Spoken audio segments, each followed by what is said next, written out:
antipop.fr. La pop culture jusqu'au bout des ondes.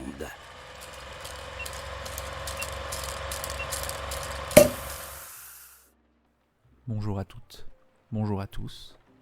Bienvenue dans ce 3e numéro du calendrier de l'après de l'apéro ciné. Je suis Antoine et aujourd'hui, nous n'allons pas honorer un événement, mais nous allons honorer l'anniversaire d'une grande dame du cinéma. Une dame qui fête aujourd'hui son 84e anniversaire. Une des plus grandes monteuses de l'histoire du cinéma. Peut-être la meilleure monteuse de l'histoire du cinéma selon l'apéro ciné. Certains l'auront peut-être compris. Aujourd'hui, nous rendons hommage à Thelma Schoonmaker. Alors, qu'a fait Thelma Schoonmaker ? Peut-être les plus cinéphiles d'entre vous la connaissent déjà. Pour les autres, elle est donc monteuse, comme on l'a dit, et elle est surtout une grande amie d'un certain monsieur Martin Scorsese, qui est du coup son réalisateur attitré. Elle n'a pas fait que ça quand même, elle a travaillé, elle a notamment monté le documentaire Woodstock de Michael Badley. Mais elle a surtout fait sa carrière aux côtés de Martin Scorsese, et grâce auquel elle a obtenu 3 Oscars. En 1980 pour Raging Bull, en 2007 pour Les Infiltrés. Mais aujourd'hui, on va mettre en avant un autre film, un autre montage, peut-être son meilleur montage pour Martin Scorsese, son meilleur montage tout court. Aujourd'hui, je vous propose de revenir, pour rendre hommage à Thelma Schoonmaker, je vous propose de revenir sur Aviator de Martin Scorsese.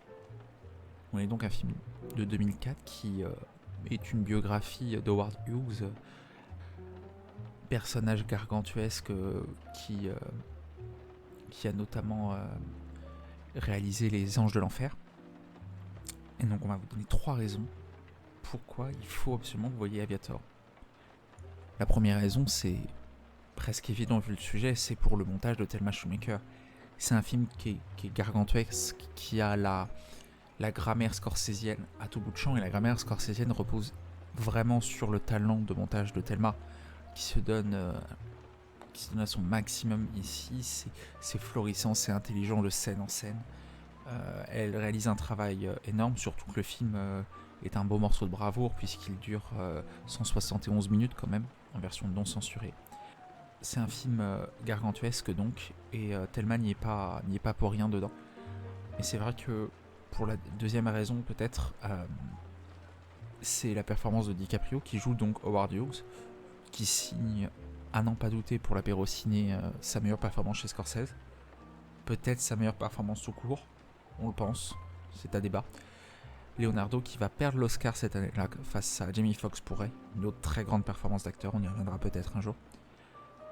Mais DiCaprio est au firmament de son jeu, il sait tout jouer, on le savait, et il exprime de tout, un personnage qui est vraiment très complexe parce que on est sur un richissime homme d'affaires qui peut être vraiment florissant, extravagant, tout en étant rongé par des troubles obsessionnels compulsifs. Donc c'est un film qui demande une grande palette à DiCaprio, et il s'en sort admirablement bien dans ce rôle, qu'aurait dû lui valoir l'Oscar, en tout cas ça aurait été plus mérité que pour The Revenant.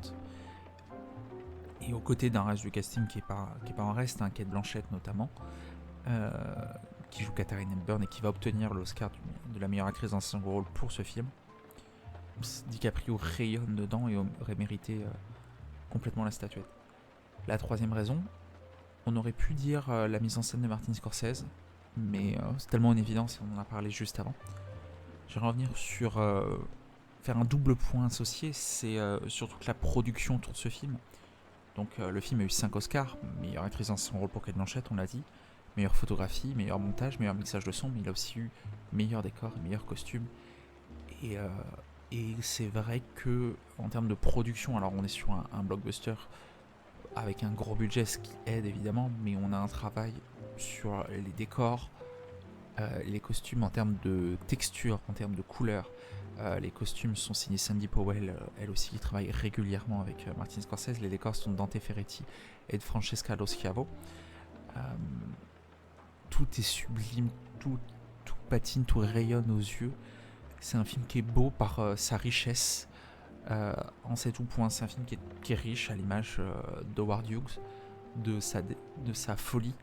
C'est un film qui est fou, c'est un film qui est très ambitieux de la part de Scorsese. C'est un chef-d'œuvre aux yeux de l'apéro ciné. Et nous vous recommandons pour ces 3 raisons-là de découvrir au plus vite Aviator de Martin Scorsese.